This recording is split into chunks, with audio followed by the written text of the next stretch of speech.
Check it. Ball up. Oh, it's showtime.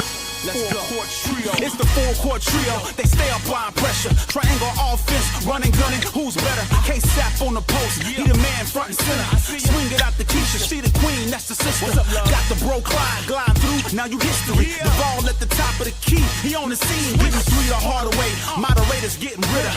Any violators put a hater on hiatus. Pull up front row. Trolls getting finger rolled.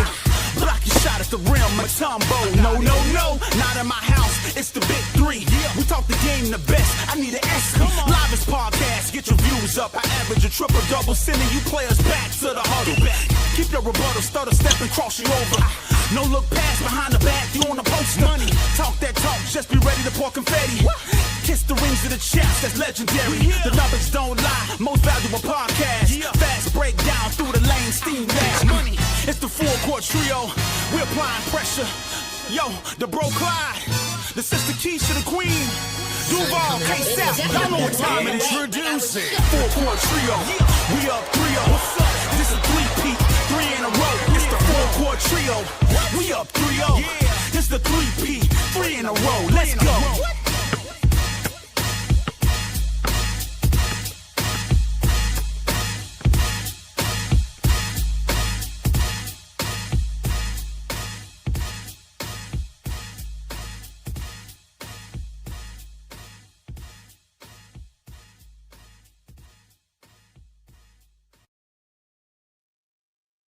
Hello, hello, hello, my good people. How y'all doing on a Sunday night? This is your girl Keysha in the building with my girl So Pretty Toni. Hit the like button. Hit the like button as you walk in the door. Hit it, hit it, hit it. If you haven't subscribed to the Full Court Trio, please subscribe to the Full Court Trio. Also subscribe to your host, Keysha at Cut the Israel Talk Sports, and your co-host, Court Vision with So Pretty Toni at So Pretty Toni 7237. I am on vacation, but does that stop me from working for y'all? No. No. So I will not be on camera today or tonight, whatever time it is, because I don't have time to set up all that stuff out my suitcase.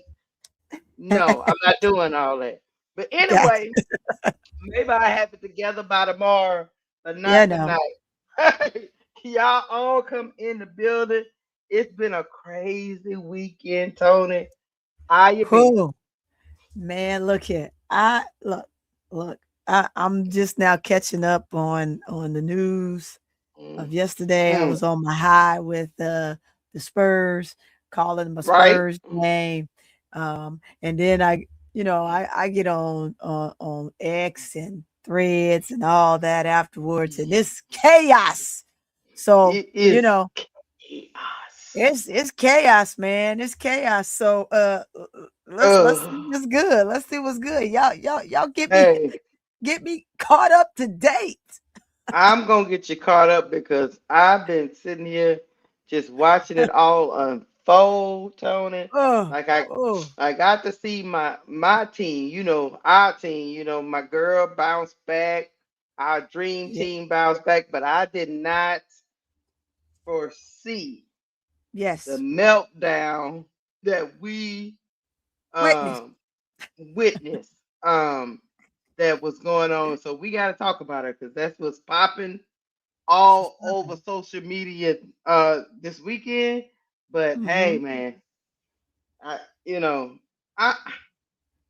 gonna say I saw it coming, but I will. I saw it coming.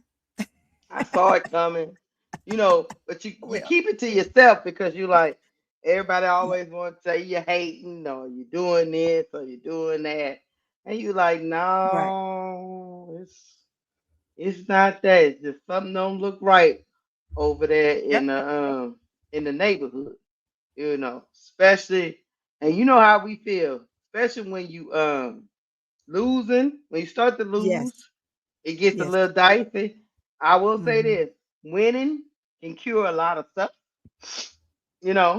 So some of this might all just magically float away. if they start to win again. You know what I mean? Doesn't Uh, mean doesn't mean that some of the problems are not there. It just means that it's easier to cover when you're winning games. But I would say this. ah, it's getting a little out of control. yeah, To extremely. me, y'all come on in the building. Let me say hey to some of y'all, and then we're gonna get into it. Let me do that first. Yeah, let's get into it. Let's get into it. What's going on? A lot of y'all, hey Tierra, what's up, Donna C? What's up, Chicago's Cheetah, ADP? Thank you for supporting us always. Live, laugh, love. Oh my, y'all been up in here just talking for a minute. Yes, Yeah, they what's up, have. Sharice De Jesus? Dennis Foster shot you out. What's up, Jemima? Hey, what's going on? DJ Ride 44, Eagle Brother. She wins. What's up, man? Hey, how y'all doing? All right, let me see. What's up, Felicia? Don't want to forget my girl Felicia. What's up, Nicole Jordan? Right. Green Thumb. Hey, man. What's up, Rico Rogers? Not Rico. What's up, Not for the Week? Rico. Rico Rogers in the building. Look, hey, man.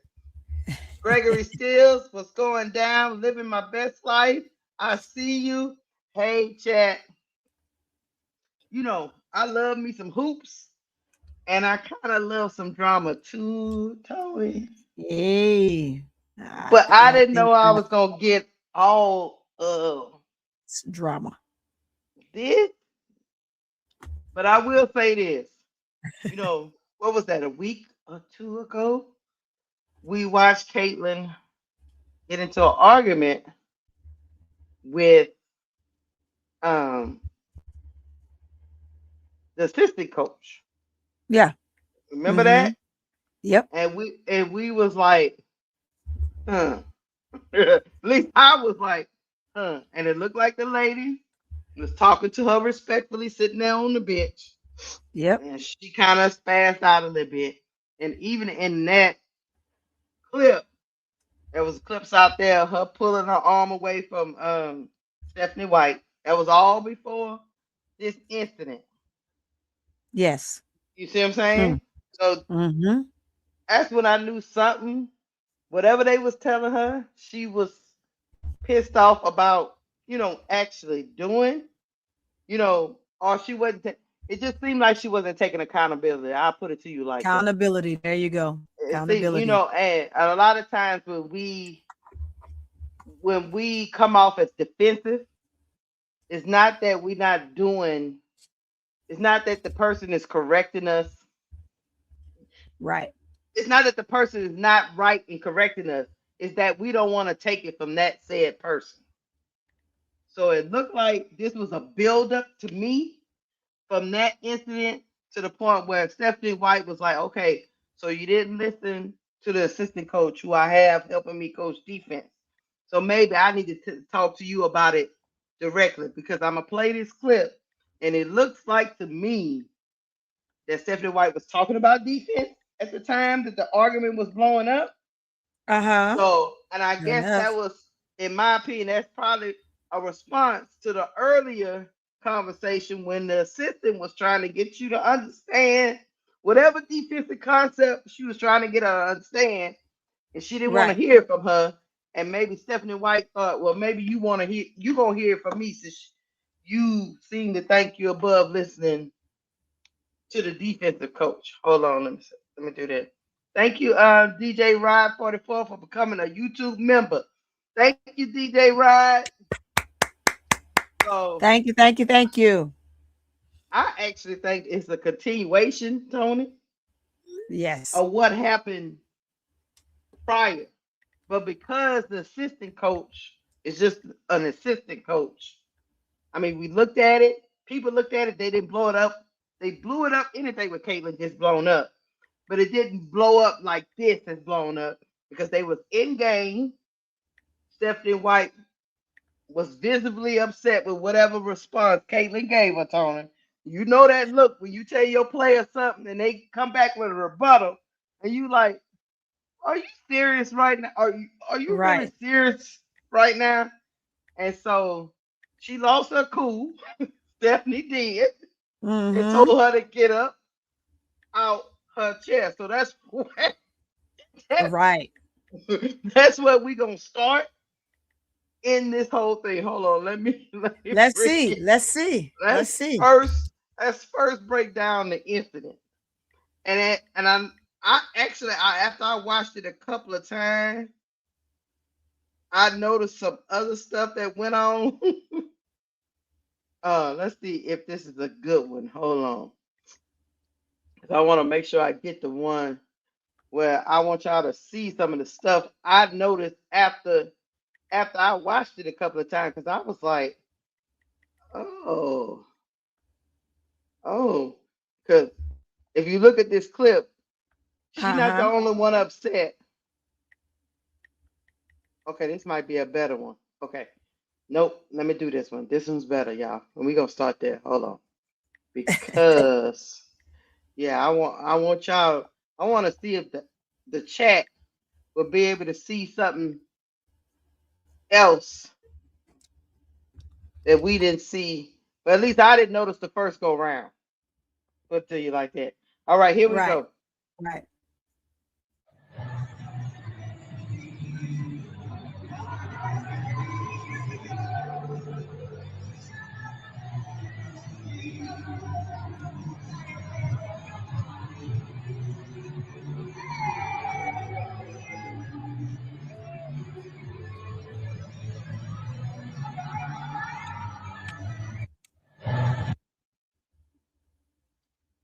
Um, Tony, Yeah, I'm here. I know you see Stephanie White is being very demonstrative, right? And Yes. I think Caitlin is telling her I got my hands up, whatever is going through with the defense, whatever.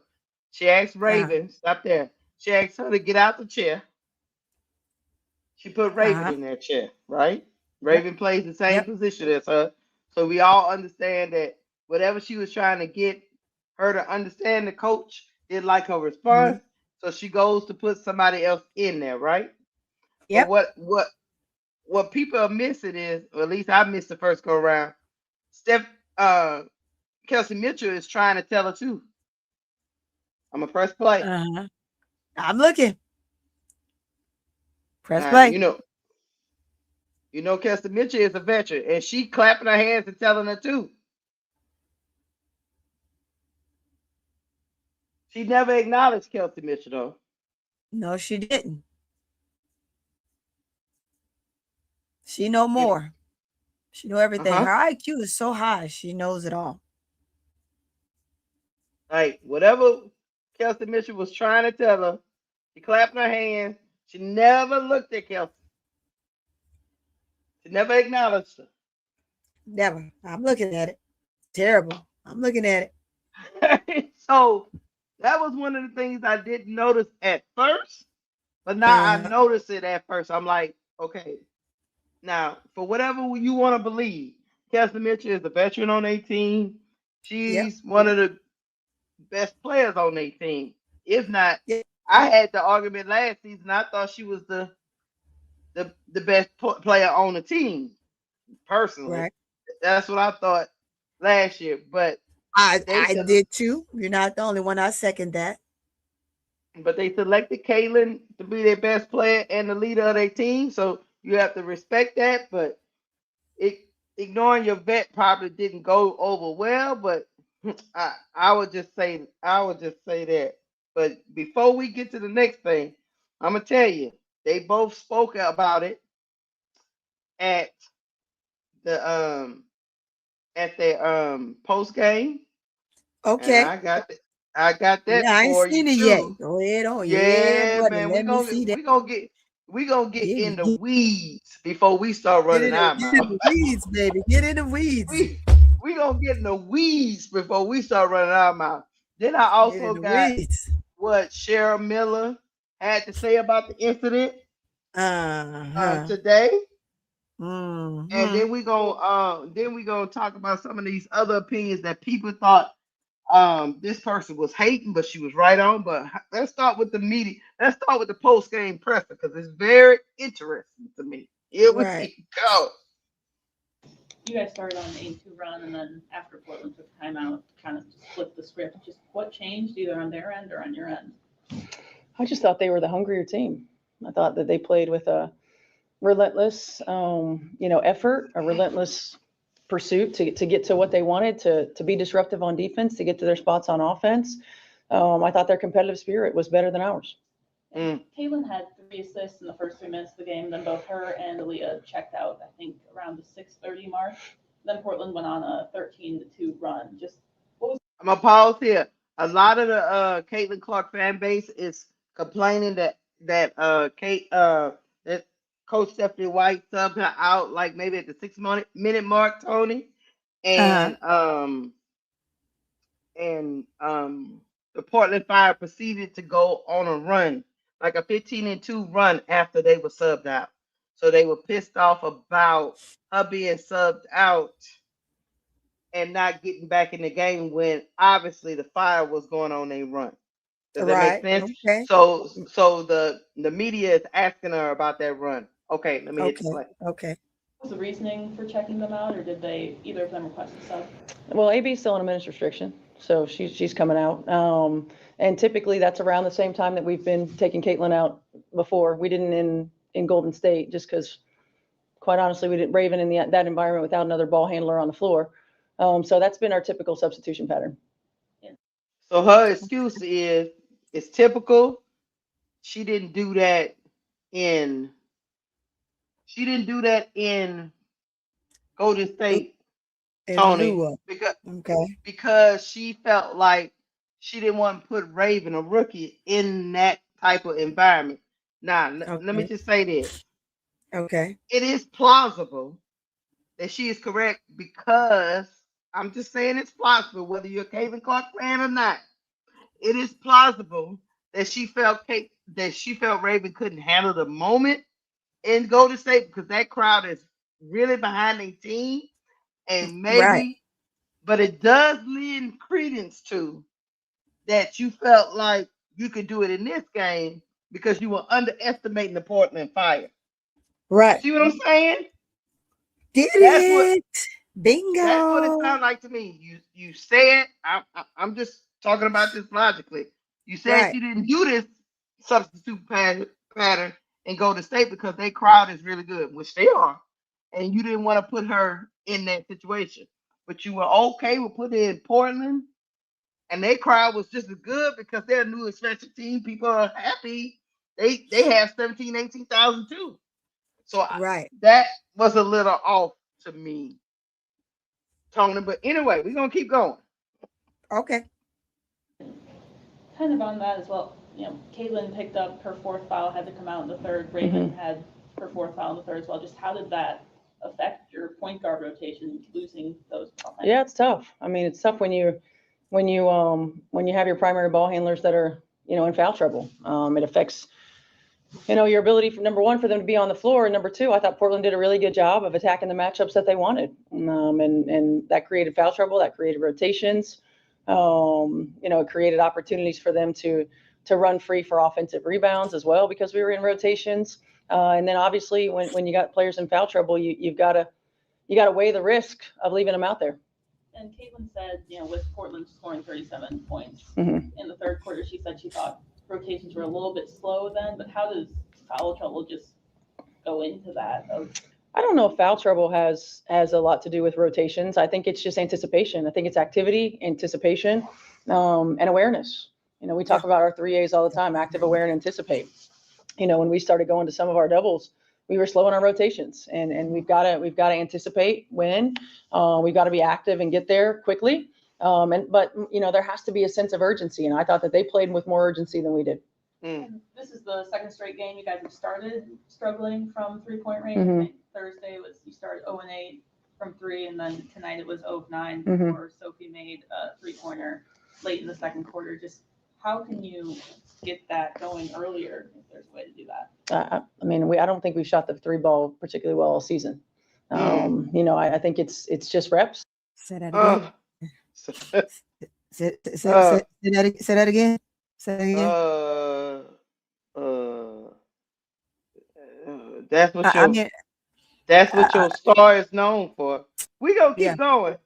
Okay, yeah, let's keep going. Players are in the gym, they're getting reps. It's finding your teammate, your open teammate on time. It's giving them the ball on target. I feel like oftentimes when we're hitting them, it's maybe one or two dribbles too late. Sometimes we're having to reach all over the place for the ball. And then other times we're getting good looks and we're just not knocking them down. I think that's something that's going to come. But I'd like to see us early in the game try to get to the rim a little bit more, get some opportunities in the paint at the free. Yeah, Keysha. Yeah, one thing we always say, when something else ain't working, you do something else. You do something else. We've preached that quite a bit, right? On all the platforms. We talked about that extensively.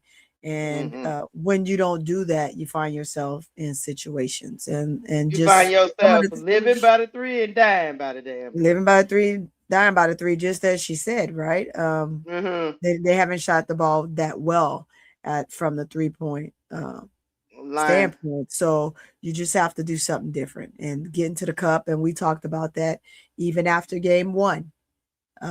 What we feel like the Fever should do, and then that's going to open. Then now you'll open up the 3 ball a lot better. The players will be more in rhythm. They'll be more poised. Just different things like that. But keep going. Yeah, we'll keep going. They went 5 of 22 from the 3-point line in that game on a Saturday. We're gonna keep going. Free throw line, and then when the defense collapses, then we can get those uncontested looks. Yeah, obviously you guys started on an 8-2 run, and then Portland took a timeout. They kind of took over the rest of the quarter. Just what changed after that timeout, either on Portland's side or on your guys' side? I mean, I think basketball's a game of runs, and so obviously we went on ours, they went on theirs, and I think kind of just needed to buck up a little bit more defensively. They got a few open threes, which obviously give them a little bit more of that lead, but I think for us, it was just making sure that we locked in a little bit more. And then AB, you went with that a little bit of a limp in the fourth. Is there anything? No, I'm good. I'm good. It was just a cramp. I think Portland had about 50 points in the paint. I was wondering if you guys just sort of had anything to say about that. Did that woman say 50 points She in the paint? just said 50, Keysha. I know I didn't see that. But anyway. Okay. Anyway, let's keep. Okay. You see my face? Yeah, I mean, I think obviously we don't want them getting that close to the basket, but I think looking at their offense, they were able to get help side and then have dump offs to the bigs down low. And I think for us, just making sure that we're there a little bit quicker in our rotations, which I think we'll have to be better at the next game. Yeah. Do you guys feel like any of the officiating rule changes are impacting how you're able to play as a team defensively? Officiating wasn't our problem tonight. Caitlin, you obviously had 5 fouls in that game. Your second half, how does that affect? Yeah, I mean, it's hard when you foul, and I just need to do a better job of being straight up, keep the defender in front of me, and also like if they're gonna hunt ISOs, just move my feet a little bit better. And yeah, definitely some tough ones, but that's just basketball. It's just a game. Learn from it, watch the film, and come back next game and be ready to go. 37 points from Portland in the third quarter. Just what broke down for you guys defensively there? Nothing. I think they did a great job just hunting the sprays. They got a few open threes. Yeah, I think that's pretty much it. It was just some of those rotations. Yeah, rotations were a little bit slow. Yeah. And everything in every coverage that we really tried, and when we switched, they did a great job exploiting it. They played with great energy. So you got to give Portland credit. I thought they were really good. They were aggressive. Obviously, they shot the ball well, almost 40% from 3, 50% from the field. It's a recipe for success, and we just got to be a little bit more disruptive in everything that we're doing. Toni? Keysha?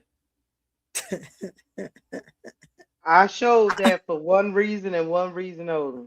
Go ahead and say it. Let's see if we're about to say the same thing. Go ahead. She went to the height of anger in the middle of that game. Then she came plummeting down.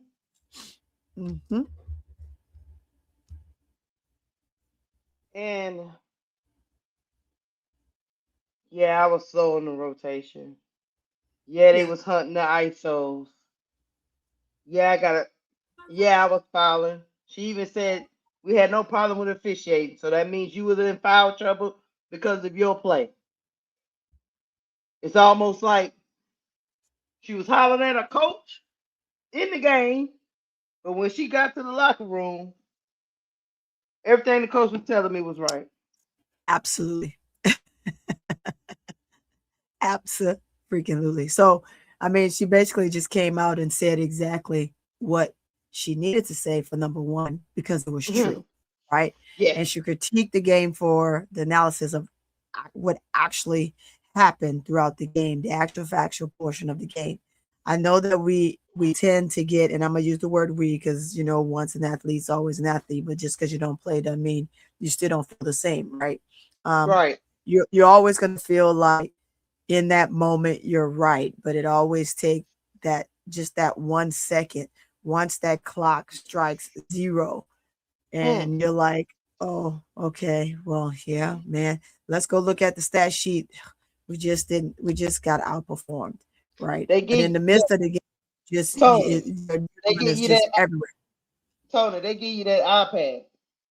Yeah, they get an iPad. You start looking. You see, I'm going there because I'm watching just how in depth she and AB was staring at that iPad, right? Because you know exactly now what you have to say, because it's not about the fact that you didn't hardly do your job offensively because you couldn't, because they rode you like a pony, right? Right. They did.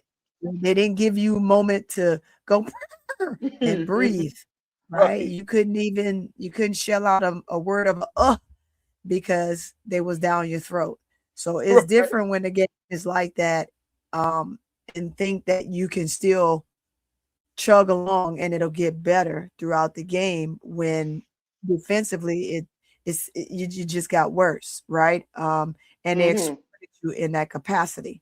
And now you get to actually look at the stats sheet and be like, man, because let me tell you something about what they see. They not only get to see just that little sheet we see, they get to see all the little dots on the floor, where you as a player picked your poison of shots, what the ones you made versus the ones you missed, versus the looks you had, versus whether you were wide open or you weren't. This goes back to another team where, perfectionist 3-point shooter was asked about lack thereof being able to capitalize on the open threes in which she was given, and she's just like, hey, I just missed them. I've never been this open in any form of my career at the professional level, and I just need to come down, right? And that's true. It's true to be said across the board for all of the W, but when it gets this bad, you just have to know your truth. And when you get into what it is that you know that you're weak at, sometimes as a player, you got to say, hey, coach, I'm getting cooked. Maybe get somebody else in here. Give me a chance to kind of sit on this bench and mull it over for a second to see how can I mentally adjust. Because sometimes it's just a mental barrier, right? Exactly. If I can mentally adjust, then I can look different and I can help my team out more. Maybe I'll become a facilitator. Although I give, I'm one of the top passers in the league. Maybe I can do that, or, find ways to maybe give and go, set a screen, pass the ball, set a screen, on ball screen, and Maybe let them I'm move a around. decoy. Yeah. Exactly. And allow someone else to be that person that's going to cook for this game. It's all the greats do it, right? And this is a learning process for Caitlin. I think when she gets to see games like this is definitely important for her to really break it down and figure out how she can adjust from that, because this wasn't coaching. This wasn't, they're talking about the rotations, Keysha. None of that has anything to do with how your guards got cooked in that game, but mostly her, which is your star, to whom had 4 early and got that 5th. And it's like, well, how do I help my team now when you haven't gotten anybody else more involved in the offense, which absolutely Stephanie White is working on doing. But, we the people. Tony, Keisha. I'm gonna show you a series of plays Yeah, of go ahead. how they were hunting her. And what I Yes. want to know from you, as a coach. Go ahead. Hold on. What I want to know from you is, as a coach, how you help her to stop getting hunted like she was getting hunted. Hold Okay. on. Let me show it because she, Toni, Yeah. she was getting hunted. And Stephanie White gonna have to figure out something, because the book is out. And part of getting that money as a coach is you got to figure this out, or Yeah. everybody's gonna keep doing it. So here we go. Against Monique Billings. So Indiana out to this 8-2 lead. Portland just 1 of 4. Late spinning touch. Toni. Yeah. Is somebody supposed to come help her, because she clearly is not a one-on-one defender. Well, I mean, the others had covered. The other ones needed to cover. This is a one-on-one belt. Go ahead. All right, we're gonna keep going. She got to figure that one out. Somehow goes up. Barker running the wing. Barker to the cup. Up and under. Knocked to the floor. Toni. Keysha. I'm gonna keep going. Launch sets the screen. Late with Clark switched on to her. Late attacking, lowers the head, able to roll it in.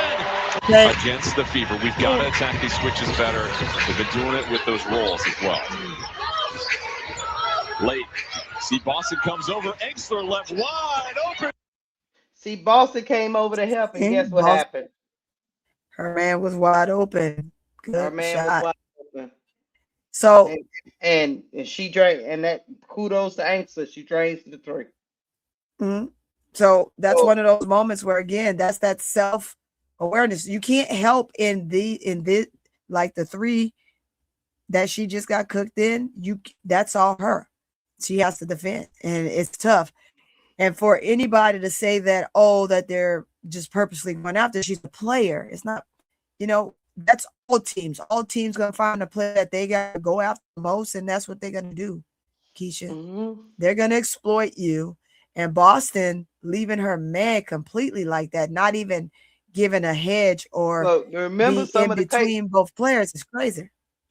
But you remember these Caitlin Clark fans, they leave it. They leave. I heard it all yesterday. They leaving Caitlin Clark on the island, and somebody need to help her. Well, Boston tried to help her, and Boston you can help them, and somebody else gonna kill you.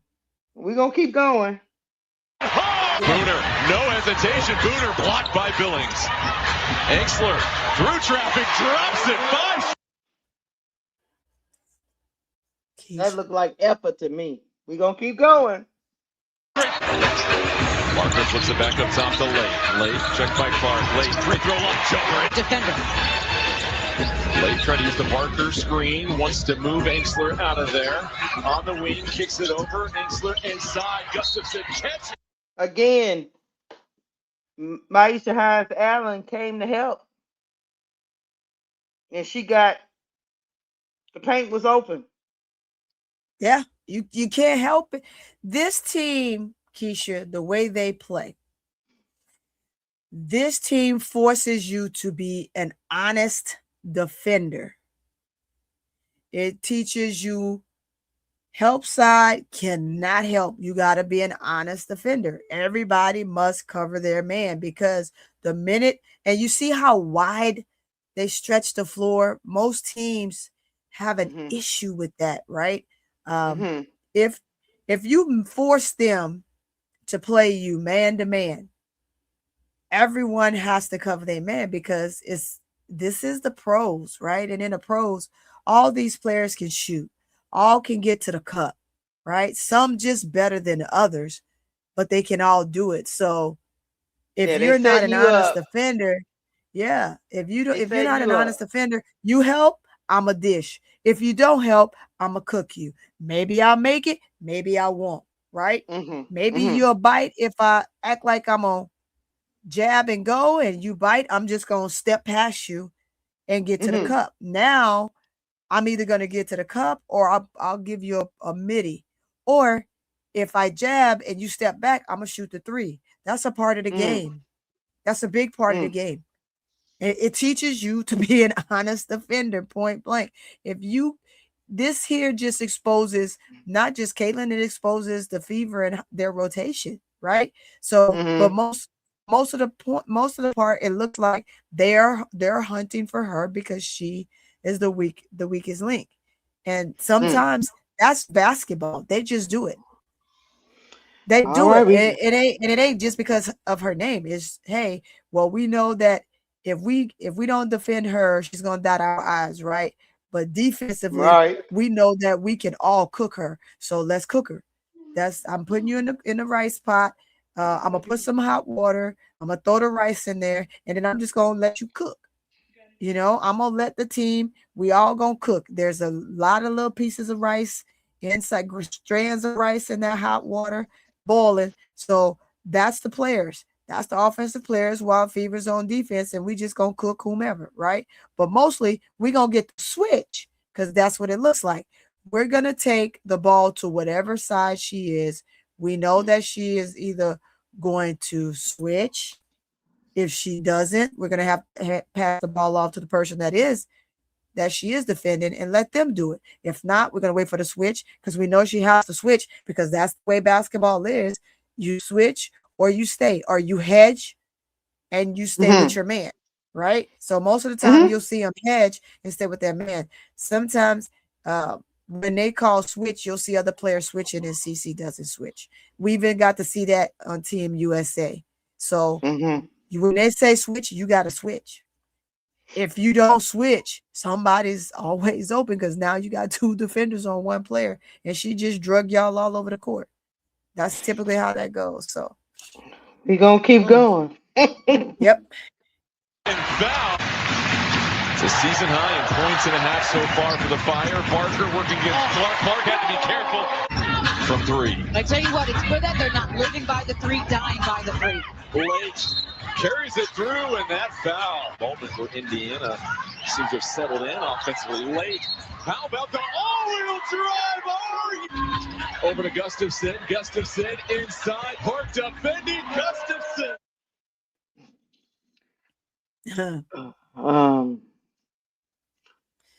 All I can say to Caitlin Clark fans in the chat and Tony is the film don't lie. That's all I can say. It doesn't lie. It tells the truth. Like, hey, you know, and I'm gonna say it, and I'm not being cruel when I say it, right? Y'all say other players need to be more concerned about basketball instead of anything else that they're doing because this is their job. Well, at some point, when are we all, CC fans, Fever fans alike, and people that just generally love the sport, will hold each player, that also means including Caitlin Clark, to getting better in the areas that they are lacking. So, I mean, this is something we know that she has been lacking for a long, long time. It's not the W. Like, she's been lacking this in college. And it's not enough to be able to go through it. When is it that we figure out when are we going to get better? I know that Caitlin has admitted it herself, Keysha, and you know that. And if our fans ain't paying attention, they need to go back and look at it. She has admitted it herself that that's a deficiency of hers, right? So we need to figure out ways to work on that. If that's your deficiency, let's get with somebody that's going to train you and help you get better, because this is going to happen all season. This is just the beginning, y'all. Yeah. It is just the beginning. And as teams break down film before they play a team, sometimes you play the same team 4 or 5 times. You have to still break down every last one of those films. Plus, you have to break down. Everybody knows, okay, let me find a game where the team defended Caitlin really well, and we're going to watch that film and see how we can best stop her. Same thing with maybe Stewie or Asia or an Angel or, Rakia before she got hurt. Like different players like that. They're going to watch the film that someone has been able to haven't allowed you to be the proficient scorer or defender that they know that you are. And that's the film that they're going to watch and critique it and break it down in hopes that their team, when they play you the next time, because, oh, you got me this time. Let's see next time, how can we stop it so we don't get got again? So absolutely, this is the way it works. This is a part of the game, right? And if she never works on that, what she's had plenty of time to work on. This is her third year in the league. We understand that she was hurt a little bit last year, but she had 4 years in college as well to work on this. This isn't nothing new. We sit here and we say how Angel just needs to work on those layups, man. She can't score a layup. She can't do this. She can't do that. Blah, blah, blah. She needs to work on her game. She don't need to be in no fashion show. Da, da, da, da. Right? This is the same thing. CC go play golf. She has fun. She has other things that she has to do. And that's commitments that they have. So I'm not going to take away anybody's commitment. And that's not to say that they're not working out, because they do work out. They work out. They go do what they have to do for their other jobs and PR and publicity and things that they need to do. And then they get back in the gym and then they get happy behind the bed. That's their life, right? But in those practices, what are we doing to cover and figure out how I can work on this defense that I am lacking, or work on hedging a little bit better versus trying to stay with my man the whole time. And I think she definitely knows what hedge means, right? But when she's in the midst of the game, it seems like that just goes out the window. Not that she's doing it on purpose, but she's so used to doing it that it's second nature to her, so she just does it, right? That's what I get from that. And so she gets cooked over and over again. But you got to work on that.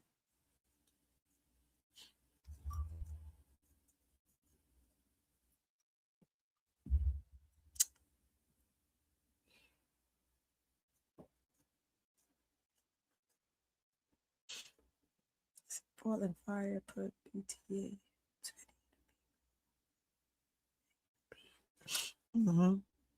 Y'all confusing the C's in the chat. CC Kaylin Clark, CC Kenny Carter to lowercase is 22. While we wait for Keysha to come on back, guys, I mean, when you look at this footage, and I'm catching up on some of you all's chat, some of your stuff in the chat as we go along, but where is it that you see in this footage that's been shown? And I know some of you, well, quite a few of you in here have already seen it.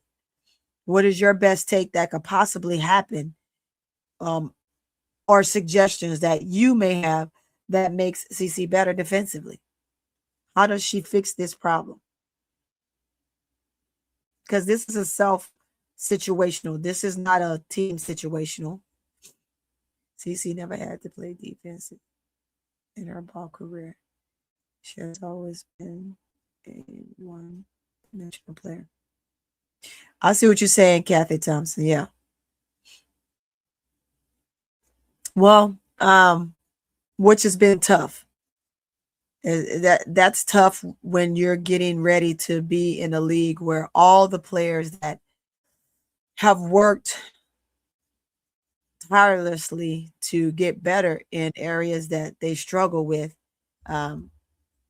What do? Let me get, Keysha, where you at? Yeah, I'm back. There you go. Yeah. You there, Keysha? Crazy. Okay. Can you hear me? Yeah. But yeah, I would say that. Yeah, I can hear you.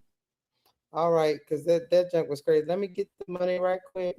That's what I was trying to do before the internet said hell to the no. But anyway, thank you, Live, Laugh, Love, 1259 for the $2 super chat. How should AR5 prepare herself going into Indiana? Hold that question. We're going to get there in about 15, 20 minutes. We about to get there. Hold that question. We're going to answer it. All right. I want the other thing I'm going to say on this topic is this, Tony. I want to show y'all not only do they have her getting hunted, but you have all this discourse in the locker room, which to me spells a lack of leadership. They're trying to make Caitlin, what made Caitlin their franchise player and their leader.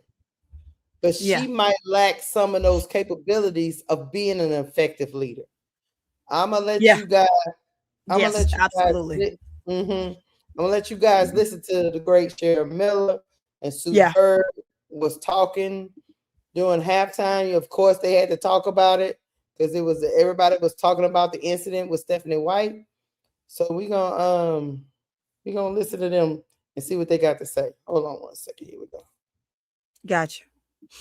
Shifting our attention to Indiana. After starting the season 4-2, the Fever have lost 2 in a row, and they're coming off a 16-point loss to the Fire yesterday. Cheryl, from what you're seeing, what's happening in Indianapolis? Right now, it's frustration, and unfortunately, it's boiling over, and it's being seen. It's one thing to have it behind closed doors, but when it spills over, and when the coach has to basically say, "Hey, you know what, Caitlin, enough is enough. This is too disruptive." In and out, take a seat. What do you think? I agree. I think it's frustration. I'm not like the best lip reader, but I feel like Stephanie White did say defense a couple times. And Caitlin Clark was in foul trouble this game. Obviously, we know how things were being called. I think it is a lot of frustration, but it's also like not that crazy. This isn't the first time we've seen this. It doesn't have some deeper meaning to it. I've had moments like that with coaches. I think it speaks to relationships. Player-coach relationships, like shout out Brian Agler. You could say anything to that man and you could keep it moving. And then I had other coaches where maybe you couldn't, and you have to learn each other in that way. But you knew the line, but you knew the line. When it becomes disruptive, and that's when even Elsie Mitchell kind of chimed in and said, like, you need to go stand over here and let us just regain the calm in our huddle. When it becomes that disruptive to the entire team, somebody has to step in. Well, that's my question for both of you, because you've played on teams where there are high expectations. You know what that pressure can be like. Are these moments actually impacting their ability to win games? That's the question. Is there more to this? Because at the end of the day, if you're winning, no one even blinks at that conversation in the huddle, but that's not what happened. So I think in this game, it did. I think they got off to a great start if you went and watched. They then faced a Portland team that when you give them any kind of confidence, they get rolling. They get rolling. It's really hard to keep up. And in the midst of this was foul trouble, was I think a disconnectedness amongst the team. And then, it ended up, the frustrations boiling over, ended up having them lose this game on the road in the ways in which they did. And everyone's talking about Indiana and their defense or lack of. And all the fingers are being pointed towards Caitlin Clark. And look, if I'm Caitlin, everyone this season is going to come with straight at her because they want to see if she's physically able to keep up. She is, but now people are turning the corner on her, saying that we can get past her, we can score on her. So now, like I said, if I'm Caitlin Clark, I'm going to take this personally and do something about it. Yeah, what does need to happen in Indy for them to get back on track? Oh, specific to what we're talking about with Caitlin and kind of getting ISO'd, that's been me. I've experienced this. I'll tell you exactly what I did. I learned every single tendency of every single player I was going to be guarding because everyone has one thing they don't want to do, and you got to make them do that thing. Sure, where you going? Subscribe to the WNBA on NBC YouTube. You said that, Tony. You said. I literally just said that. You said. I literally just said that. When you getting picked on like that, that onus ends up being on you. You're going to have to learn the players you're going to be going against. Figure it out. You're going to have to learn their tendencies.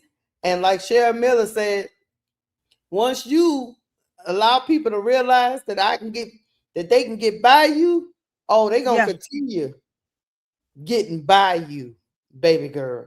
So you're going to have to adjust. You need to take this personally. And a coach can only do so much, Tony. Yeah. So you as a player gonna have to take some pride in not getting done in. Yes, it's great on the offensive side when you dropping bombs over Baghdad logo threes, but you know what? It's not great. It's getting your eye dotted every time somebody goes to score. Man, so that's got to come from some kind of personal pride inside yourself. Hold on, I want you to listen to this one. Let's listen to one more person about the leadership, though, that they are lacking in Indiana, because I asked this question once I before. love her, man. I love her takes. She's very good at what she does. I do. I was like, we have to ask ourselves, who is the leader in Indiana? Here we go. Disingenuous the conversation surrounding Caitlin Clark typically is when it comes to the media. And when I say the media, I mean specifically the analysts and people on the call for the WNBA games, because we're not saying the quiet part out loud. The quiet part out loud is not Indiana having coaching issues. It's that Caitlin Clark lacks leadership and emotional regulation. It comes to a point where we have to have those real hard conversations on, is she coachable or not? Is she a culture player or not? Here's the thing. The way that Caitlin Clark is acting is not a new concept. She's a great player who's probably been told that she's great her entire life. And so she hasn't had to deal with tougher love or hard truths in this way because she's been able to get by off of her talent and status alone. But right now we're at the juncture where the Indiana Fever want to win. So if they want to win, they're going to have to find a way to get through to Clark, and she has to have a change. And that's from an emotional standpoint. That's from a leadership standpoint, because she is the head of the snake on the Indiana Fever, whether we like it or not. And when I watch this team game in and game out, I'm questioning, who is their leader? Caitlin has not proven that she can lead a team. She's been disrespectful towards not just the referees, because when she's disrespectful towards the referees, then you can kind of scapegoat it as, oh, they're not doing their job effectively. She was previously being disrespectful towards an assistant coach, Brianne January. Now she's being disrespectful towards the head coach. There's no excuse for that. So hard truths have to be talked about. People have to get real. And I think it's a responsibility for the media to do that as well. The coaches are going to do what they do, but I think the world, everybody watching, has to call out this behavior, because if you don't, it's going to continue. I see players like this that have unfavorable dispositions on the court. I'm not going to lie. I think that Alyssa Thomas is one of those players. Yes, she's a great player, but emotionally, I don't know if she has what it takes to win a championship because her composure under pressure. Skylar Diggins, another player who I think struggles with emotional regulation. I don't know if she has winner to win a championship. Caitlin Clark is showing those signs right now. And if she doesn't want to be hunting her first championship in her 30s, she's going to have to figure it out. And we have to call a spade a spade. But what are your thoughts, Hoops Tribe? How do you feel about Caitlin Clark's on-court behavior? Let's talk hoops. Hey. Keysha, she said it best. Just reiterating what I've already said, right? But that piece on just name a few, right? Because we sit here and we're talking about, she's the player that we're talking about right now. Caitlin is it. But using the examples of veterans that's already in the league that kind of go through tangents, and I'm not saying temper tantrum, tangents of wanting to show their dominance while trying to be a player that supersedes what is needed for the team and their of the coach's request of their players. It becomes one of those situations where, like she just said, coach just said, like those different moments, it haunts you forever, right? And again, you'll forever be chasing something that you want wholeheartedly within a W, because it's always something else and it's never anyone else's problem. I mean, it's never my problem. It's always everyone else's problem, right? So how does she self identify that it is her, and she has to make the adjustments? And for that, the team would be better. The team would be better if she can make those self adjustments, dealing with the disrespect of not only the coaches, the teammates, as well as the refs, right? You got all of that going on. The yelling at the refs, the screaming at the refs, the waving them off in their face, and you don't get a tech. And another player just clap their hands and they get a tech, i.e. Paige, right? And then they have to come back and they have to rescind that because, oh, the ref shouldn't have gotten his feelings and gave her a tech. I.e., Angel just waved off the ref here recently. They gave her a tech. They haven't rescinded that yet, right? Because they're not going. They feel like they need to give her that every time she makes a gesture, which you cannot control the narrative of a player's personal ability to have excitement for the game, but you do, however, take away the ability of what can possibly create a beautiful, a beautiful melody within that series of that game. So refs and that piece have to get out of it, but you have to, at some point, when is it that you put a stance on making sure that CC gets on the same page as everyone else in the league? Yes, if you wanted to be the face, great, whatever, right? But you still aren't above the rest. And we have to do that in situations like this, or else she's never going to get better because you constantly tell her she's great. She's never going to work on the things that she feels she needs because she's told she's great. She believes she's great. Every one of these players are supposed to believe that they're great, right? They're all supposed to believe that they're empowered. There was a question asked to Angel about, playing against Asia. She goes, yes, she's absolutely the GOAT. She's the best player in the world, blah, blah, blah, but I'm a good player too, right? So we get about moments of that when you have everyone in this league who can ball, because otherwise they wouldn't be here. Some just have different things, different parts of their game that is better. The best part about her game is she can shoot the deep logo 3 that everybody likes. But what else about her game, CC fans and Indiana fans and people that want to see her be successful, like I want to see her be successful, what else? That I know, I'm telling you, I know what she needs to do. We are saying it on the panel, but what is that you guys in the chat and her fans feel like, how can you best help her?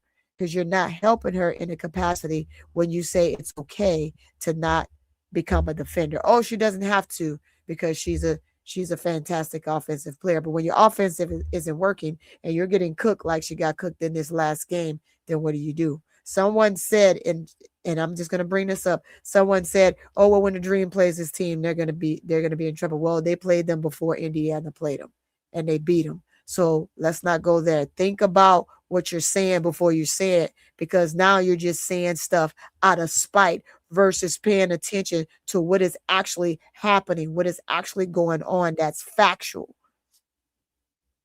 This is truth. This isn't make believe and we point fingers and we do this, and this is solely on the things that CC needs to do to get better, to better her game, so she can get to the point where she can say, I'm a championship contender.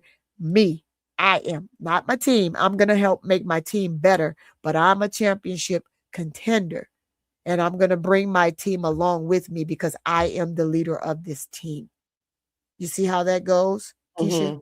When you as a player aren't defining a moment like that and figuring out how to get better, and it's not for us to say that she's not getting better. Maybe she's working on some things and we haven't seen it yet, right? Maybe it'll get there, but it's going to take time, and I don't expect her to get it overnight, because if she didn't have it for this game, she's not going to have it for next game, guys, and she's not going to have it for game 15. That's just how it is. Yeah, it is what it is. They got to figure it out. I know a lot of the Clark fan base is howling, fire Stephanie White. That's not going to help your problem. That's not going to help your problem. She's got to get better. She's got to get better. And to this young lady's point, you have the media, sports analysts, all these people out here and giving critiques during games and stuff. They have to actually give out real feedback, real criticism about her game, because right now the game, people criticizing, she feel like all this is foreign talk to her. What do you mean I'm getting cooked? Yeah, you've been good, right? You been getting cooked for a long time, but nobody said it. So they need to have some hard truths. You can't just speak about a player and only speak about their offensive game. I get it. Offense sells tickets. So that's why you keep talking about the offense, because it's gonna keep selling tickets. But guess what else is selling? Defense sells something too, because people want to come and see her get cooked. Yeah. They had about 18,000 in Portland. Yeah. They bought a ticket too. You know why? They wanted to see the great hype get cooked. They bought their ticket. They came in the building. The Portland Fire didn't have anything to lose. Nothing. They are an expansion team. They were simply there to see if they could cook. To just see if they can cook. Hey, they are a team of what you would call of players that's just, yes, there you go. You said it. And that's how they playing. I think Megan Stopperson said, we are all a bunch of players that have been put out somewhere. We're cast off. We've been put off here and there. Playing free. And we playing free. And we just we're showing you we belong by cooking you.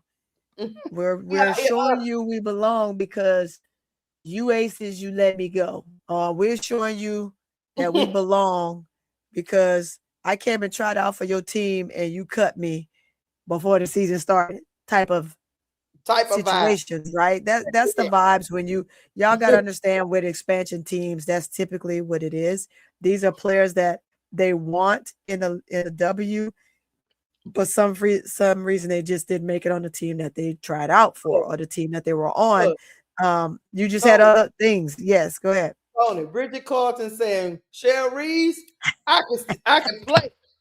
Emily Angela is saying, Washington Mystics, I can play. I can play. Yes. Carla Lake, she's a rookie. She from over there. She's a French. She said, I'm trying to tell y'all come up in there in the Olympics. Y'all gonna get cooked with this foolishness because I can play. I can play. Holly Winterburn was cut from the Atlanta Dream at the last second. She trying to prove she can play. Yep. That's all they're trying to do. All of these ladies here are trying to show that they belong. Yep. They're all trying to show that I deserve another year. Yep. I deserve to play another year. Just because you have a contract. Remember, contracts, if they don't want to keep a player, they don't have to keep a player, guys. That's just what it is. You can sign a 3-year deal, 2-year deal, 3-year deal. I.e., look at the rookies, right? The rookies are on a 4-year contract. A contract is a contract, but when they feel like you're not enough for that team or able to give them production, they're going to let you go. So it is what it is. I mean, yeah. Well, guess what, chat? Now we about to get to Live, Laugh, Love's question. But before we do that, hit the like button. There's 300 of y'all up in here. Hit up in here. Hit the like button. Please hit the like button. Hit the like button. That brings us to our next topic. Yes. The Indiana Fever. The Fever. As a whole. We'll have another game until they roll up, until they invite the Atlanta Dream to their home building. So they're on the break. They don't have another game. So all this stuff that went on, they need to have a circle, a kumbaya circle. All this stuff that went on, they got 5 days. 5 days to try to figure this out, because they walking into on Thursday night in Gainbridge Fieldhouse. They walking into defensive intensity team with the Atlanta Dream. And somebody asked in the chat, and I'll let Tony go right after this. And somebody asked in the chat, what does Angel need to do to get this win against the Indiana Fever in hostile territory it is still going to be one of the biggest tickets in sports because now baby girl is rolling with a team. And they coming to Indiana, and that crowd is probably going to show up because you got all this controversy going on with the fever, and you got Angel Reese coming to town. And they asked the question, Tony. They said, that Keysha, question, huh? what does Atlanta Dream and Angel need to do to get this win? And I'm going to tell you, my first thought came to my mind. Go for it. The Fever gave up 52 points in the paint, ladies and gentlemen, to an expansion team. So my first keys to the game for Angel and the Dream is pound it inside until they say no mas. Play inside out, overwhelm Aaliyah Boston, and pound it. You and Nas, pound it, and when you get too clogged up, kick that thing out to your shooters. What you say, Tony? I'm gonna second that. The question is, what does Angel Reese and the Dream need to do to beat the Fever? Just be themselves. Go in there, relaxed, and be themselves, right? Because who says you have to be intense right now? No one, right? You go in there, you just simply play basketball. Every night you lace up your shoes and you walk in someone's arena, including your own. You just have to be ready to ball. It's that simple, right? To me, it's not one of those big old huge deals, right? That just, this will take care of the narrative of something else. This will never change. You have got to defend, right? In the Dream, they basically have to make sure that they're doing their job and being that elite defending team that they are, defensively and offensively, knock down their shots. Because right now they're having slow starts, and you don't want to have a slow start and the feedback actually come out cooking early, right? It's just one of those things, and now you're again coming out and you're trailing and you're trying to figure out how to get back on top. One thing that I do know about the Fever about the Dream that we've seen thus far, they can go on a tangent and bust you up like within a matter of 2 minutes. Not even 2, a minute and a half. And next thing you know, like, what just happened? So they just got to do their job. I think if the floor is spread like it needs to on certain plays, you're not constantly running that 5 out. You're using your bigs to their capacity like you did in this last game, where Nas and Angel, basically, we got to see them kind of take over and dominate the paint a little bit, right? If they run into those situations and they do just that, they will be just fine. I'm not worried about Fever just killing. I think that they have a lot that they got to work on as well. So it doesn't matter what arena they're in. It's just that arena is going to be extremely loud, and you not only have to play in that loud arena with the fans that we know that are there, that aren't always very pleasant. You have to deal with the refs, right? And you have to deal with the likes of CC telling the ref to go F yourself and not getting a tech, and then the next player on the defensive end just look and sneeze wrong and then they get a foul. So something has to happen in regards to that game with referees as well. I don't care if you got to go get outside NBA refs and bring them over there, right? Because you need to have referees in there that's not biased, one that aren't going to take the likes of the attitude that is given to them by one player and then killing the other team on the other end by making the silliest of calls, right? It needs to be even down the line, which we know, of course, that's probably not going to happen. But I think if they just stay the course, they play a poised game, they'll be just fine. My other key to the game is this, Tony. For the dream is I would use Jordan Canada and Alicia Gray. Just do what the other team did these last two games. I will use Jordan Cannon and Alicia Gray to attack CC in isolation. That's what I do. Jordan Cannon attack, go to the cup. She cannot stay with you. Yes, she is bigger than you, but she cannot stay with you. Alicia Gray, y'all take time tag teaming. She cannot stay with y'all, but y'all cannot stand out on the perimeter and just jack up threes. Yep. You gotta harass her. Because if you stay out on the perimeter jacking up threes and they not falling, you are letting her rest. Nope. Yep. Attack and pound in the paint. That's what I think. All day long. Yes. All day long. You want to disrupt the rhythm of the Fever. You don't want them to get in rhythm and get into out in transition, because she is good in transition. Yes, very good in transition. Sure as Kelsey Mitchell.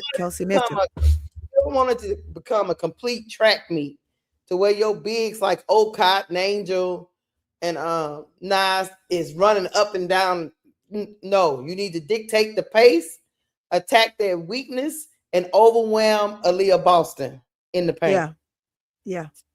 So that's what I would do. The Fever, the one thing going for them in this game is they gonna want to get back right. They ain't gonna want to drop 3 straight. So do we see Caitlin Clark listening to the coaches? Because they don't want to lose. Look, Tony. Tony. They don't want to lose to the Dream. They don't want to. I promise you they don't. I promise you they don't. It's gonna be look, it's gonna be a wild one if they do. Right. And I expect when you're at home, you're gonna work hard to win at home, right? But you lose to the Dream and then you make this 3 losses in a row. That's going to speak volumes for the Fever. So the Dream has nothing to lose. The Dream do. That's why I said I don't see it as being some big old deal, right? The Dream has a lot to lose if they lose that game, especially after being off for 5 days and having things to work on, and they've just lost 2 in a row. They have more to lose. The Fever have. I mean, the Fever, the Fever. The Fever having that, they have more to lose than the Dream. Dream has nothing to lose. So, like I said, they go in and they just play a solid game. They go in, they play a solid game, do what they know how, stay poised. They'll be fine. If they just can't, muster up the win out of there, okay, you live to fight another day. But then that helps the Fever, right? Because there's no way that they should be going down 3 games in a row. And then this is on home. So that's different. Tony, do you think how do each team handle the pressure of the upcoming rivalry game, the first time they meet this season? How do each team handle this pressure? Because they're gonna promote it. They're gonna promote this Caitlin versus Angel thing. I don't think it's a pressure, right? They will try to elude it and make it as though as if it's pressure, but I don't see it as pressure. And I'm going to tell you right now, just watching the Dreams demeanor, their demeanor this year is just different, right? They're on that kumbaya type of vibe right now. You know what I'm saying? They're not rattled about anything that is typically coming their way. They're super chill, and just holding each other accountable when one is getting ready to crash out, right? How they've made a stance to be able to stay very poised this season. That's going to be tough, keeping Angel extremely poised. but she can do it. She can do it. Yeah. Same as Ryan, but I think Ryan can do it. He can do it. Look, Ryan will get at you. Ryan is a crash out big time. Let me tell y'all something. You got crash out after crash out after crash out on a dream. Don't y'all know that? Ryan is a crash out. Angel's a crash out. Alicia Gray's a crash out. Angel had to say, Ryan, look at me. It's okay. We good. We good. Look at me. Look at me. Like, girl, I would cut that girl. She did. She told her, look at me. Look at me. Look at me. Look at me. It's okay. Okay. Okay. That girl, like she disrespecting me. I don't do Exactly. You know, and then them again just making that vow to make sure that they keep each other steady and stay focused. If they stay focused and stay the course throughout the entire season, they're already a team a force to be reckoned with. Once they figure out the start of the game, moving forward, they are going to be a team that, of course, people are going to be chasing most of the season. However, having the slow starts, trying to figure it out, and I want to bring it to this point, right? We got to realize, yes, the entire team is pretty much back together with adding the addition of Angel Reese, Navarre, and Burles, right, to the team, and also Okat. But the core is still there. What makes it different is that Bree Jones is day to day right now and haven't been able to play. But giving Angel Reese the grace to learn the system and to really buckle down with what that team really does. You can't just go in and overnight you're a success with a team. That's just not how that works. Remember, guys, she was only with the team 2 weeks before the season started. 2 weeks before the season started, y'all. Just 2. And we expect so much out of her. We have to understand that she's just getting there. And as she goes, she's going to look better. Things are going to look up for her and she's going to fit in more. But just trying to feel her way through this new team is something we have to give her grace for, as well as the team feeling her out, as well as to how her dominance fit into the scheme of what they have going on. So it's one of those things we have to go through the next few games, all the way up to maybe possibly game 15 before they really get really comfortable, so comfortable with each other that is second nature, their movement on the floor. Because if you notice the movement of the 3 guards, Jordan Canada, Alicia Gray, Ryan Howard, they know where each other is 100% all over the floor. They can get in the paint, turn around, and know exactly where that ball is going to go, right? That's knowing each other inside and out.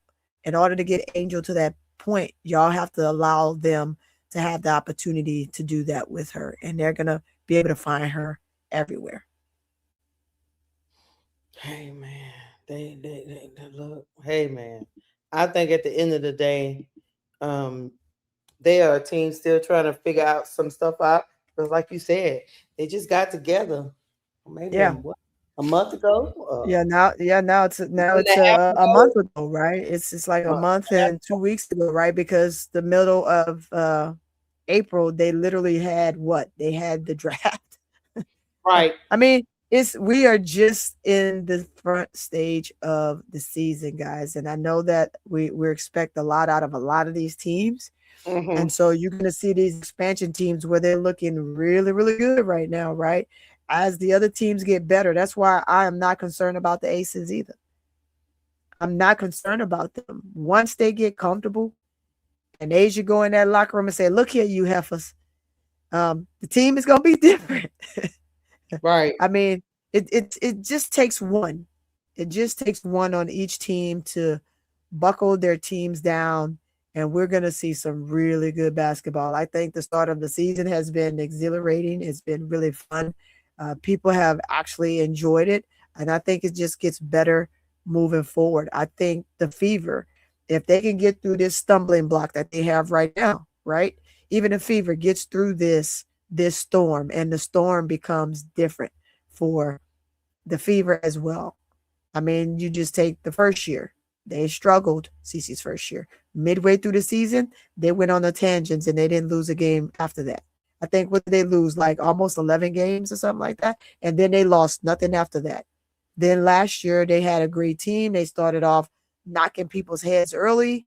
CeCe got hurt. They lost some games. They found some replacements. Those replacements were phenomenal. Took them all the way deep into the playoffs. So now here we are, another season. We just have to figure this season out amongst everybody because, again, it was an open market. People picked up players that weren't on their teams before that they figured they could come and help them, and we have to allow them to learn the systems and the rotations. I would tell you this. One thing that hadn't been talked about a lot.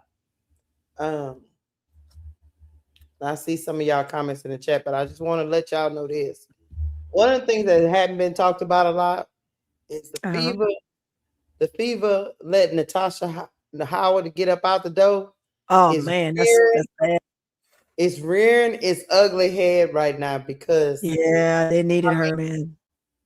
Yes, AB is the starter, but Mo Billings and Maisha Hines-Allen. Hey man, they not Natasha Howard. And you are trying to make up her production, not so much the scoring, but defensively. Defensively, yes. Ryan Howard was a huge. I mean, Natasha Howard was a huge help for the Fever, and she was a big part of those early big wins. Yeah, and she like Bro Claw say, she one of them people you don't want to go down the alley with. So, and now you got Maisha Hines-Allen taking up that position, who is undersized. I mean, she got a lot of girth, but she's not as tall. Then you got Mo Billings, who before she went to the Valkyries, she wasn't even starting. So, and Natasha Howard is going to be a Hall of Famer. So you let that walk out the door, that leaves AB overcompensating for what's going on with Caitlin and what's going on in the inside. It's too much. Yeah. She is their defensive anchor, but it's too much. That's why I say overwhelm her. Which I'm okay with some of y'all saying drive and kick, but Jordan Canada is undersized. She is, and she cannot see to pass the ball to Angel. I'm going to tell you that right now. So you sending her inside with AB and Hines-Allen or Mo Billings, who are 6'3" and 6'5", to drive and kick. I just don't think I think they should play inside out. But that's just me. I could be wrong. I don't say I'm right. I'm just saying for me, the game plan they had last game. Is what I would do. It was a very good game plan because it afforded them that win. Yeah. I would let the bigs, because Nas and Angel Reese are capable of handling the ball. I will put it in their hand. I will go back and forth between the point guard, they was doing, between the point guard and the bigs. But if you overwhelm AB and you get her in foul trouble, the Fever in trouble, chat. Yep. Look, that's all I'm saying. AB gonna get in foul trouble. She gonna get in foul trouble. She just you force AB to go sit down, and here comes Maisha Hines-Allen. Yep. Yeah. Hines-Allen trying to throw them hips, man. It ain't gonna work. Let me tell you something. Just run from them hips. Run from that. Just coming back. She's coming back from an injury, y'all. She is not 100%. So what you're expecting from her, you're just not gonna get. Yeah, these ladies have to be back. They have to get back to their full 100% selves. And although AB is giving you something, like you just heard, right? You just heard the coach. She's on minute restriction, so there's only so many minutes that she can play. Will she be able to go 100% by this next game? No, because of the injury she had. someone said, well, how long she going to be on minute restriction? For as long as it take for her to be 100%. Hold on, Tony. Hold on. Thank you, Dre Stewart, for the $5 super chat. I'm sure they're going to double Angel. Someone really needs to start cutting to the basket. Dre Stewart, you know what I would say to that? Let them double Angel. Angels just got to know to kick that ball back out. Her shooters should be one-on-one on the outside, if not open. If not open. And right. Alicia Gray, Jordan Canada, and Ryan Howard are capable three-point shooters, or they can slash to the basket. But let Angel draw that attention because they're trying to keep her off the glass and kick. They're trying to keep off the glass anyway. Yep. And kick that thing out. Unless she's one-on-one, take that thing up. You know what I'm saying, Tony? But if she's not one-on-one, kick that thing out and let them bury the fever. That's what I would do. I would run through the bigs is all I'm saying. And they have to have the IQ to know I'm not going to go up against three people, in the paint. I'm going to kick that thing out because that means Alicia Gray or Ryan Howard or one of them is wide open. Yep. Wide open. That's what I would do. I would suck them in. Sure would. Because and if you know the refs are not gonna call it like some people are saying, I don't trust the refs. Cool. Kick that thing out. Toot that thing up, Kick that thing out. Matter of fact, because they coming. Or you kick it to your partner in crime, which is Nia's helmet. Like Angel said, and y'all gotta read her too, right? Like she said, I on a nightly basis, I always draw 2+ defenders. And she's not lying. You see it. She always draw 2+ defenders. So somebody's always open. And like she said, she have her guards that are out there and she knows how to kick. So those were words that came directly out of her mouth. So I strongly suggest that they continue on that role, but allow her to get in there and be a big boarder that she knows how. And then a game against the Fever, we're going to need some boarding for sure. Yes. It might be a night where we get where she gets the rebound and the assist. Yeah. Be okay. But she needs to be, you got another person running down in the paint. They can also get up points in the paint or get it from outside. Now I know the other night she was like 0 for 8 or whatever it was. But you see, that's what I would do. I would let her draw the attention because she's gonna draw it. She's gonna draw it. In this game, I think that Okot will be able to help in this particular game. I do too. I think that Okot will be a big factor in this game. And so I hope she's prepared and ready to go because again, in this particular game, in this Fever game, she's gonna need to be a big deal. Because like you said, if Angel, you're not concerned about her scoring. You're concerned more about rebounding and assist, right? Because she's going to give those two things. Why? Because of the matchups that they're going to have thrown at her. If I think if they would have picked up on that earlier with the Aces, they would have won that game even without Ryan Howard. Right now, you add Ryan to the equation. Everybody's on their good shooting night, and you're going to beat the Aces, no problem. Right? So the same thing with the Fever. But the difference with the Fever is Okot's going to be a big factor because she overall, her being the absolute tallest player amongst both teams by a lot is going to be huge. And that's where you get to use her to get AB and even Hines Allen and Mo Billings as well too in foul trouble, right? So by all means, I'm not so worried that much about Mo Billings. I do have a question. Defensively for the Dream, who do you put on Caitlin? Do you because Jordan Canada is undersized, but do you in the past, I've seen Ryan Howard take her and frustrate her.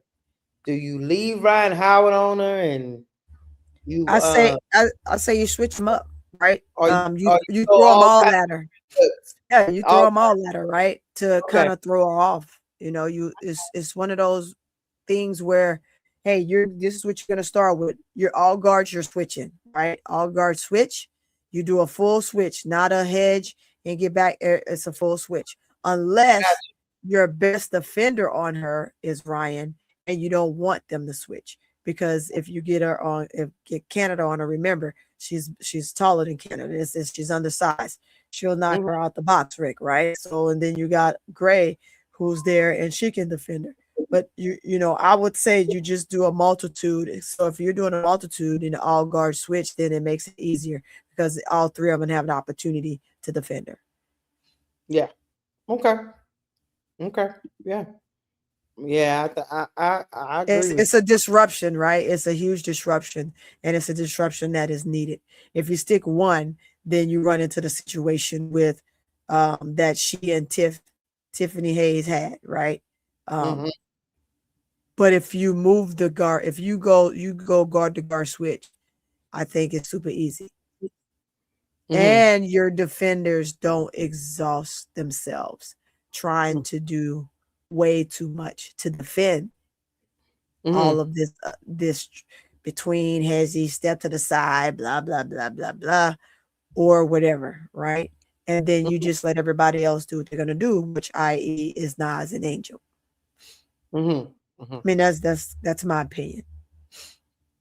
I think it will weigh differently if you did it that way. And then again, take a page out the book of the Fire that they just played. You know. Yeah, see the fire what they was doing. They was out there it was multiple people. Just like the Valks. The Valks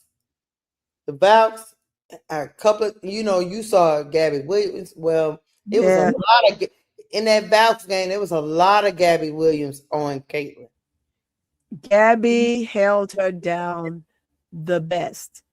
I mean, it was a switch here and there, but I think they allowed Gabby to take it personally one-on-one defensively with CC.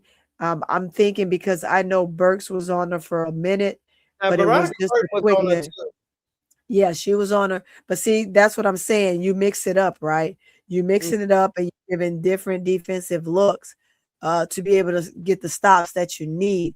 And then it works out perfectly, right? I like that. So Valks did it, rolled basically into the Fire, and the Fire just ate it up. Now we have to, again, do the same and capitalize on what those two teams did to be able to hold her. Yeah, just switch. It's just that the only person that's probably the weak link in that scenario is going to be Jordan Canada, but only because of her size. Because Jordan Canada is the type of person too. She can get up under small, taller guards because she likes to steal the ball, and CC is subject to. I mean, she has a hard time with on ball pressure. So I think you can actually, like you say, Tony, switch and let everybody get a piece. Yep. Let me get a piece of that pie. Everybody can get a piece. So yeah, they just gotta be disciplined. You know, Kelsey Mitchell really is the one that scares me the most. Okay. Because if she get on one of them heaters, Tony.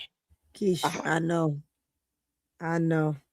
Yeah, I know. One that scares me. I'm gonna be honest with you. It's almost like we were saying about Kennedy Carter. Like, if she get on a heater, how do we slow her down? Because she's the one that can actually do the damage.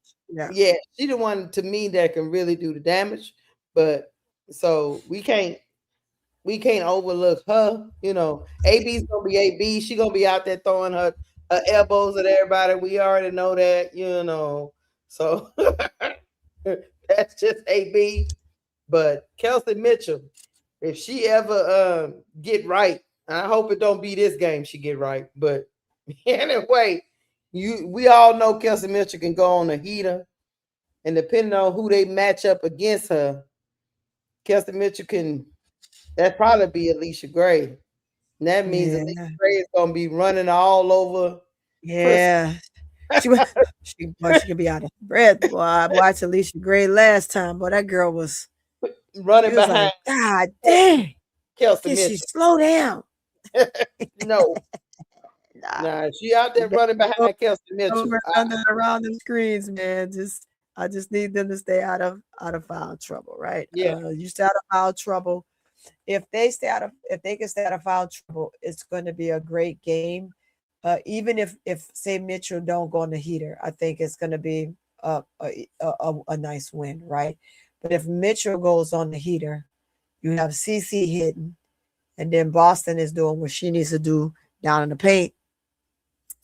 You got to fight a little bit. Got to fight a little bit. I do agree with Van. Van says, to me, Mitchell has been playing hard this season. She seems over it. Look, Van, I do agree with you. I've said this multiple times to Tony, that Mitchell over it. But, man. Hey, what did she sign? Did she sign a 1-year deal? She signed a 1-year deal. Yeah. But, I think she's over the silliness. I think once CC get things back to just basketball and not the other silly, crazy things, I think she'll come around, right? Because she got a full season ahead of her. This is just the beginning. She got a full season ahead of her. When they can basically come together and play as a whole, I think it would be fine. But just the silliness that is happening, I think that it's kind of tells a story a little bit when you look at some of these players. True. But hey, they got 5 days.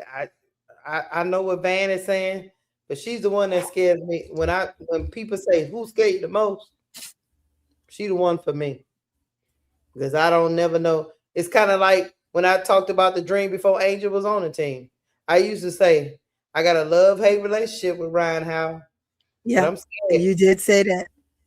You did say that. You said that a lot last year. Moment, Ryan Howard can just go bombs over Baghdad, and you ain't gonna be able to stop it. No, once she gets on that heater, it doesn't matter where she is on the floor, guys. She don't miss. She don't miss, right? Mm-hmm. And the same goes for Alicia Gray, right? But Alicia Gray will hit more, so she have more great days than Howard does, right? When Howard freaking go on a tangent, ain't nothing that Mitchell nor CC can do. No. I'm just being honest. Nobody can do. She don't even nobody can do. They just going, them balls just going in. They just going in. She don't care. She's just gonna put them up because she's just already feeling it. All it takes is one good one. You talk trash to her and that one good one go in, you can cancel the rest of the game. You can cancel. Mm-hmm. So it's just one of them things. It's just So that's how I feel about Kelsey Mitchell. I just don't, I just don't know when she gonna run around here and try to go for 30 and shit. Yeah, I don't know. You be out there talking about, oh, Kelsey Mitchell ain't averaging but 14 points a game. Then she go out there and drop 26, and you like, oh, yeah. I know. So, yeah, but you definitely said it, boy. You said that. But to me, that's the scariest player in the league, right? When you have a player like that, because you never know when they're gonna go. No, because it's just like that first game of the season. Van, first game of the season, the Wings, Kelsey, the Fever wasted that game. Kelsey Mitchell dropped 30 on the Dallas Wings. Yes, indeed. And they still lost, but Kelsey Mitchell wasn't the reason. Nope. What are you laughing at? She was 50% from the field that Dallas game when she dropped 30. Yeah. And that was how many she hit in the quarter, Keysha? She was 11 for 22.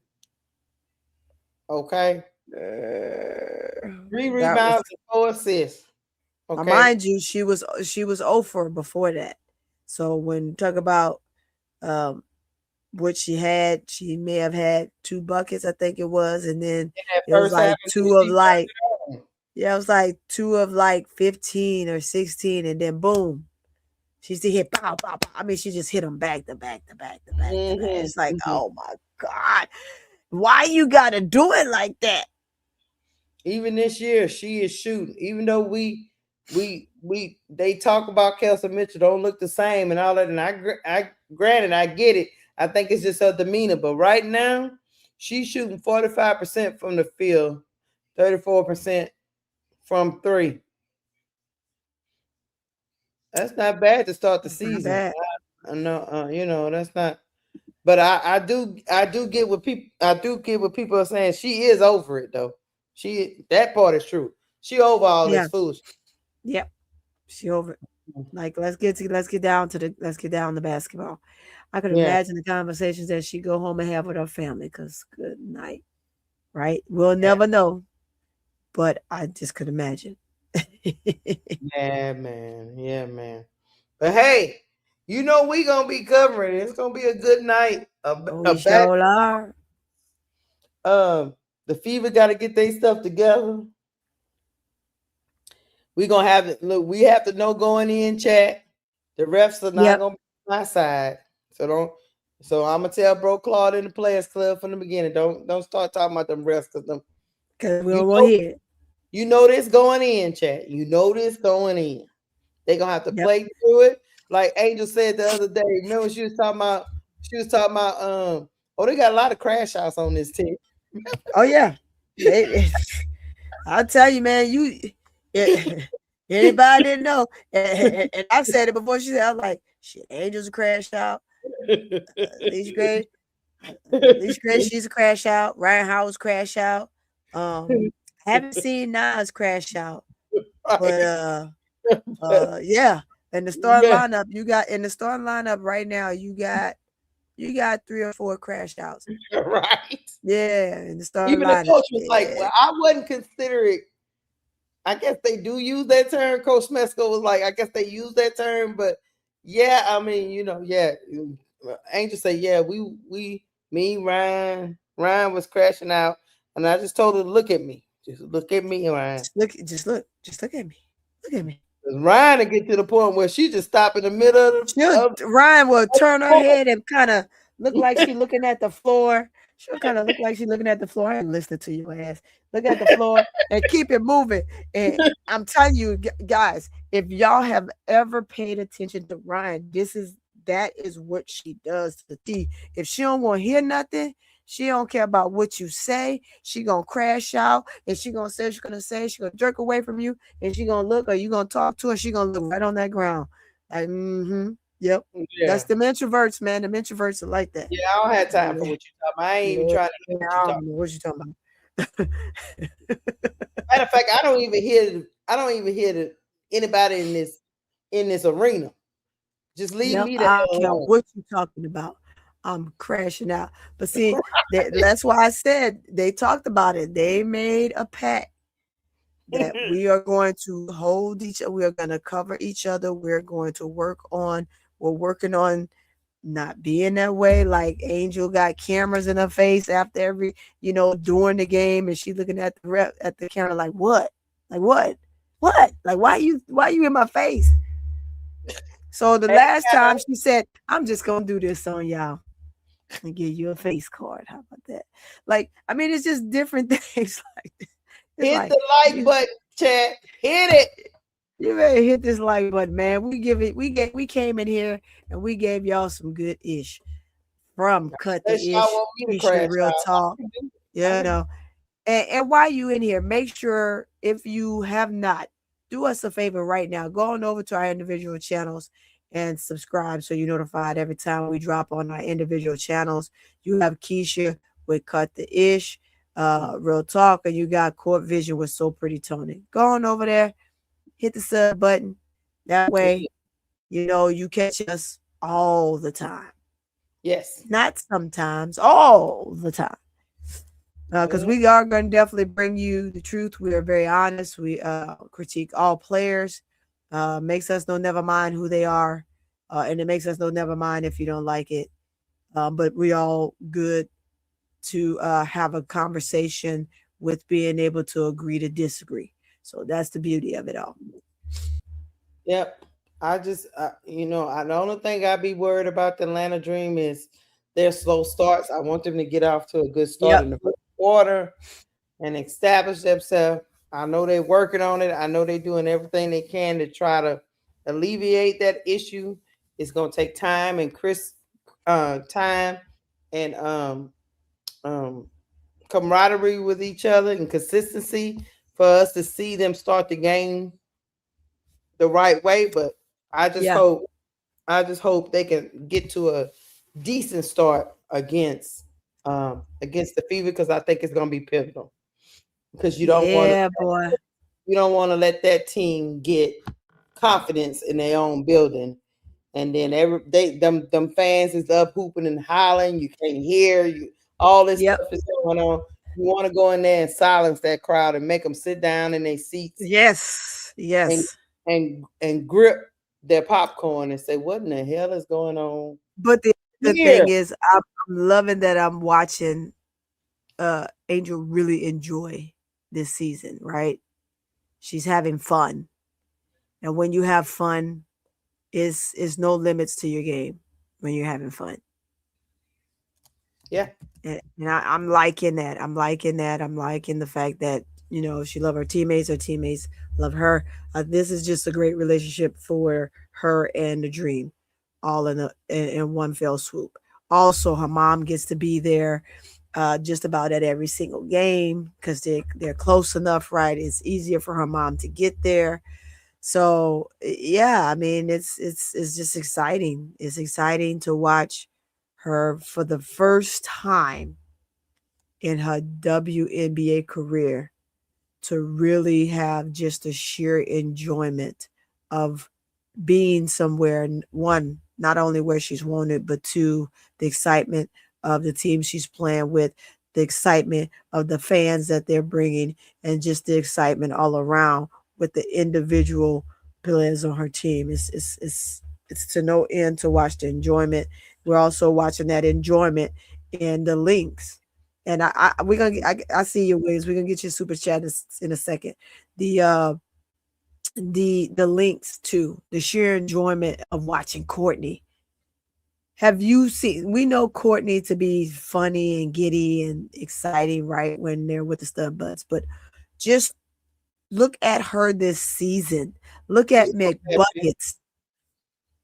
Yeah. Look at McBuckets. They're having a field day. Just the excitement of the league by itself and some of these teams, man. These players are having fun. Paige is better. Paige is enjoying it. Even Arike knows where she sits right now. Arike is just sitting back and she's enjoying watching what she sees. So I love the league as a whole right now, what they're able to do and bring amongst each other and the different teams and how the camaraderie is coming along, because meshing is a big thing. Yeah, I agree. Go ahead and get the money. All right, let me get the money and we about to get up out of here. Thank you, William Garnes, for the $5 super chat. He said, "Great show. Go ATL Dream." Yes. Let's go. Well, chat, I hope you have hit the like button. I'm about to go see. I hope you did too. Go see Keysha. Go see if they hit that like button. I ain't got time to be playing with y'all and what y'all going through. I need y'all to hit the like button. People will know that y'all have been engaged with our show. That's why we need y'all to hit that like button. Yes, please hit it. Let me go check. Cook Central. God dog, man. I'm back on that video. That video is up on my screen. Ooh. See. Cook.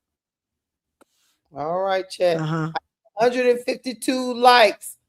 Keep hitting that Come like on, button. y'all. There's way too many of y'all here. Keep hitting it. Keep hitting it. Thank you. Look, keep hitting it, chat. Keep hitting it. We're gonna wait a few more minutes. We're gonna let some more of y'all hit that like button before we get we're gonna let some more before we get up out of here, hit man. that like button. Yeah, if y'all want to ask us something real quick, go and put it in the chat. We're gonna wait about 5 minutes. Make sure y'all got time to hit the like button. Who playing tomorrow? Absolutely. Tomorrow, as a matter of fact, I was just over there. Hold on, let me get to it. Let's see. Oh, the Storm versus the Wings, and then the Lynx versus the Mercury. You got it. You know the Mercury just released Kiana Williams. Yeah, I saw it coming, Keysha. Yeah. If it's one thing I know is I know this game, and I saw it coming. The play, and this is how you know. And for those that don't know, this is when you know a team is trying to figure out if they want to keep a player. They're going to put them in a blender early. They put Kiana on the floor for 4 games to see what a difference maker she could be. And we talked about this last time on the live, right? This will be the 3rd time that Kiana has been brought back to the W and released.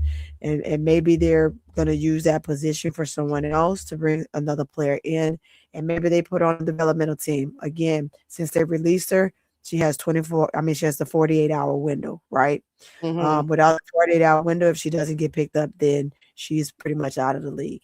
And maybe somebody can pick her up later, but this gives her an opportunity to just go ahead and go back overseas and play. Again, she came in, like I said before, while we're waiting for more people to hit the like button. Just another quick brief background on Kiana Williams. She played at Stanford with Cameron Brinks. Her senior year, they played Duke in the finals in the championship. Stanford won, so she has a title, right? She was good in that game. I thought that there was some more things that she could have developed while she was there. However, that didn't happen. She got picked up with Seattle. She went into the draft. Seattle picked her. She was there under Sue Bird. She was released kind of early on, like around this time, her first year, her rookie year. And remember, they didn't have a developmental team. So if you were waived, you were just waived. And most of the time back then when you were released, nobody picked you back up. So she went overseas. The next season, Seattle brought her. I don't want to say maybe they had to wait a year, and then they brought her back. So Seattle brought her back. Again, they brought her in for a little while. They said, no, she's not going to work. They released her. So then she was afforded an opportunity to come back a 3rd time in a W last year, the game before the All-Star break last year. She came in. She hit 5 threes. That afforded her a position. She earned a spot. She got to stay. She was with the team for the entire second half of the season. And then, of course, she's back again this year. There it is. And so I kind of foresaw that coming when she's supposed to be a 1, right? But she's more of a 2. She's kind of like a Haley Van Lith, right? She can knock down the 3 ball like lights out, right? She's more of a shooter than a 1, but she needed to work on a 1. And those were one of those things that we talked about.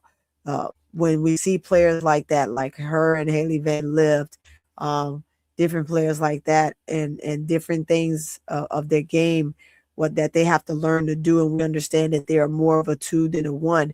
They have to work on that 1 position because these are the positions that they're going to be thrown in the W. They're going to be thrown in those positions in the W, i.e. look at the other stuff, but what's her name with the Storm? Heidemann. Heidemann played a little bit of the 1 while playing for Lynx, but when she came in, she played the 2. Her and Courtney Williams, they were switch off and on. They took turns bringing up the ball, but she was more the 2 than she was the 1. The 1 was mostly played by Courtney. Now she's on the team where she is the 1, and that's the only position she's gonna play as the 1.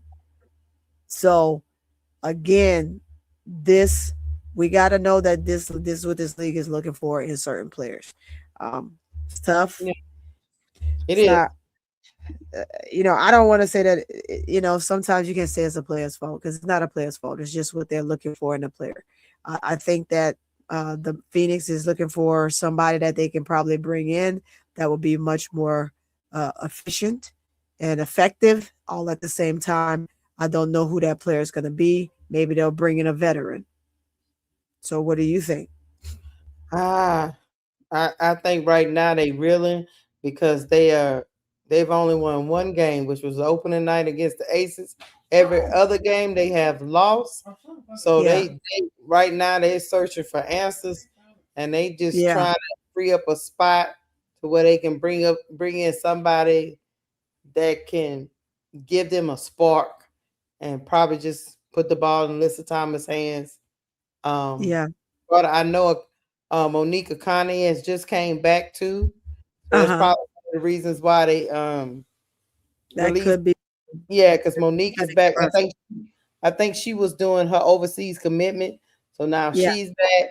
So and they clearly just think probably Monique is better than her. So I just think right now they really maybe they'll put on a developmental team then. Yeah, maybe they bring her back in 48 hours. I just think right now they reeling right now, like Coach Tippett said earlier today. When you start off 1-7, I think is what they are, the Phoenix Mercury. Yeah, man. You gotta make decisions, and you gotta bring in players that can help get you out of this funk. So hold on. Yeah. Hi, Van. Thank you, Van, for the $2 super chat. He said, Angel, 22, 15, and 5 with 2 threes made. I like it. I like it. Crazy. I like it. All right, I love it.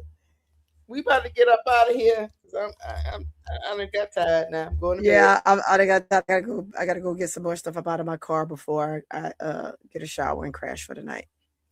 Thank y'all for rocking with us tonight. This was a great conversation. I'm pretty sure guys.